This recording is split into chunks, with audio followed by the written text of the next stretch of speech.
We are back on Taking Care of Business on Koerner Radio, News Talk 1180, 1230 KGEO, 1410 KERI, and now on 1100 KKIM in Albuquerque. Well, that's KKIM is both FM and AM. FM and 1000. Did I say 1100? Oh, Yeah. I'm sorry. 1000 KKIM, and it is AM and FM.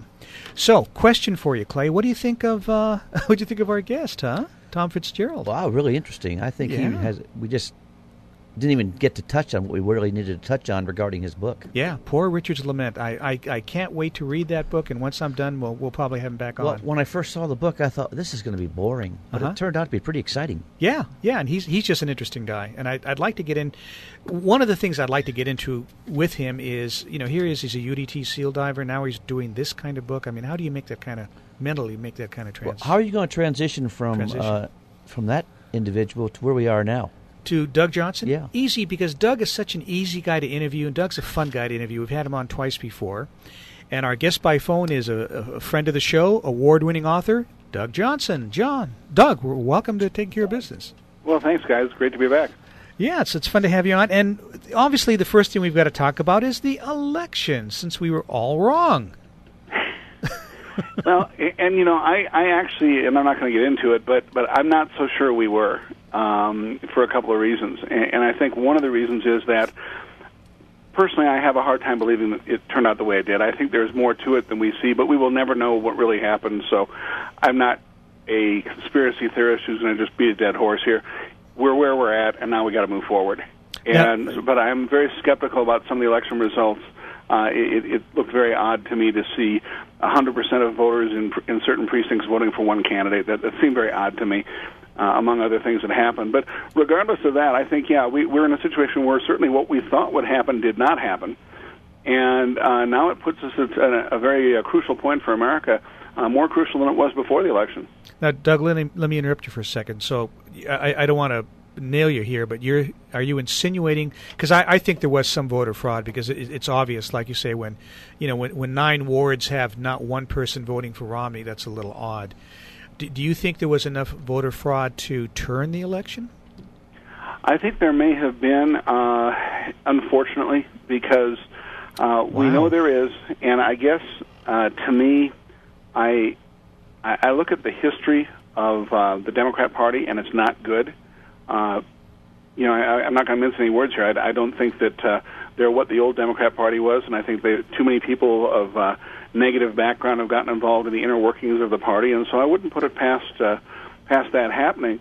That said, I also think that the other half of it, which wasn't about fraud, it was about, and this is true, we did lose on this one, is I had more belief that Americans would seriously, with the country in the fiscal shape it is, the economic shape it is, I thought more people would stop a moment and think hard about the mess we were in and say, we really need to do something about this.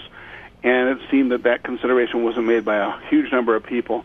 And I'm not just saying the people who voted for Barack Obama. The people who did not vote for Mitt Romney and either voted for a third-party candidate or didn't vote at all, I really lay it at their feet, because the turnout was so much lower for Republicans this time. And there is no way you can convince me that Mitt Romney should have gotten fewer people turning out for him than John McCain unless people just had not paid attention. Well, I think people were interested in whatever they could get from government, not what they could do for government. Well, yeah, they've forgotten, in his inauguration, John Kennedy, we all remember. I remember hearing it, live, when he said, ask not what you can do for your country, or what your country can do for you, but what you can do for your country. And the idea of serving, of doing things for others and for your country is kind of out the window. Today it's about, what are you going to give me? What's it worth to you? And I think that it's a short-term mindset, and I really lay that at the feet of Madison Avenue and the marketing wizards of years gone by, who have taught us to be soundbite-oriented in our thinking, very, very short thoughts. We can't digest large thoughts. And the other thing that we do is we have fallen for the greatest sales pitch of all time, I believe, which is the banking system selling us the idea that you use credit that never really costs you anything. Buy now, pay never, kind of. When the fact is it always costs you to use credit to go into debt. And so as a nation, We have gone into debt, and we have this mindset we'll be fine, and we've gotten ourselves so far into debt now where many Americans face it sometimes in their lifetime where they can't pay the debt they've incurred. Well, they don't have to. They just file bankruptcy and move on. Yeah, exactly. You know, it was interesting this past week, Romney went to the White House and had lunch with President Obama, and yet when he came out, he hasn't said a word yet about what took place. And I found that Romney, interesting. Yeah, I think, first of all, because my first question when I heard it was, why would he go? And then I stopped myself, and I knew full well why he would go. Mitt Romney is a professional as a businessman, and he would not say no. He would be the gracious man to always go. And I think he won't say anything because he probably, it's just the same thing. He's very gracious. But I think probably the words that went on behind closed doors where no media or anybody was allowed probably were not... Well, on Mitt Romney's side, he probably said very little. He probably did more listening than talking. But my guess is he was not greeted as warmly as he had hoped. My guess is they tried to use the situation to get him to endorse all the additional spending of Barack Obama and the additional debt Barack Obama wants to bring on America. And I think my guess is Mitt wouldn't do it, and so he quietly left and keeps his mouth shut. But I that's my suspicion, because I don't think when President Obama said he was having Romney to the White House to consider some of his ideas towards fixing America, Barack Obama has never accepted anybody's ideas about anything. This is the man who thinks he's known as being a man who thinks he's the smartest guy in any room he walks into. And his idea of compromise, it would be like me meeting with you guys and say, let's see if we can come to a compromise, and my idea of compromise being that you're going to change your position to agree with me. Exactly. It is never to meet in the middle, and nobody can give me an example. Every time I've asked this question, nobody's ever given me an example where this man actually moves, to a different position to accommodate somebody else. Right. So, he has not learned. He has not learned from Clinton's lesson in his second term. We're having a conversation with award-winning author Doug Johnson. What do you think of reports that Mitch McConnell left that meeting the other day laughing? I laughed when I heard it.